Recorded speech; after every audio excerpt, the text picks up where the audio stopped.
क्या आपने कभी सोचा है कि अगर कोई आपकी जमीन, आपके जंगल और आपके जल स्रोत छीन ले, तो आप क्या करेंगे? आप सहन करेंगे या लड़ेंगे? आज हम बात कर रहे हैं उस वीर योद्धा की, जिसने अन्याय के खिलाफ बगावत की। एक ऐसा नाम जो आज भी जल, जंगल, जमीन के लिए संघर्ष का प्रतीक है, कोमाराम भीम। तेलंगाना के आसिफाबाद जिले के संडेपल्ली गांव में 22 अक्टूबर 1901 को एक बच्चे ने जन्म लिया। उस बच्चे का नाम था कोमाराम भीम। वह गोंड जनजाति से थे, जो प्रकृति को अपनी मां मानते हैं।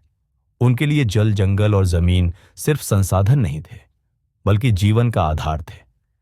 लेकिन उस समय निजाम का शासन था। जमींदार और निजाम के सिपाही आदिवासियों को उनके ही जंगलों से खदेड़ते थे, उनके जल स्रोतों पर कब्जा करते थे और उनके खेतों पर अन्यायपूर्ण कर लगाते थे। कोमाराम भीम बचपन से ही इन अत्याचारों को देख रहे थे। उनके पिता भी इस अन्याय के खिलाफ खड़े हुए थे, लेकिन उन्हें मार दिया गया। पिता की मौत ने भीम के दिल में विद्रोह की चिंगारी जला दी। भीम ने देखा कि कैसे उनके लोगों को अपने ही जंगलों में शिकार करने से रोका जा रहा था। उन्हें बिना मेहनताना के काम करने के लिए मजबूर किया जाता था। उनकी जमीन छीनी जा रही थी। यहीं से भीम ने प्रण लिया, अपने लोगों के हक के लिए लड़ने का। उन्होंने अपने समुदाय को संगठित किया, उन्हें अपने अधिकारों के लिए जागरूक किया। भीम ने एक नारा दिया, जल, जंगल, जमीन। यह सिर्फ एक नारा नहीं था, बल्कि एक आवाज थी जिसने हर आदिवासी के दिल को छू लिया।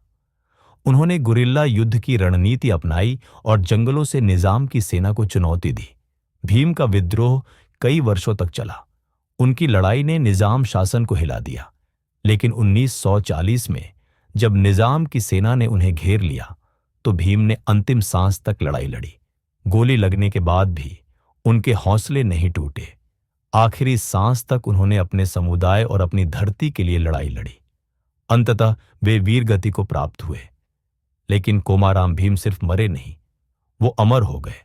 उनकी शहादत ने हजारों आदिवासियों को प्रेरित किया। कोमाराम भीम ने सिखाया कि अधिकार मांगे नहीं जाते, छीने जाते हैं। जल, जंगल, जमीन सिर्फ शब्द नहीं, हमारी पहचान है।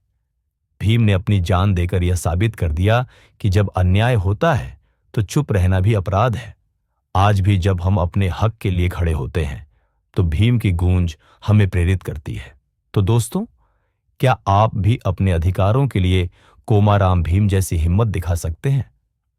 अगर आपको भीम की यह प्रेरणादायक कहानी पसंद आई हो, तो लाइक करें, शेयर करें और सब्सक्राइब करना ना भूलें। और कमेंट में बताएं, कोमाराम भीम से आपको क्या सीख मिली।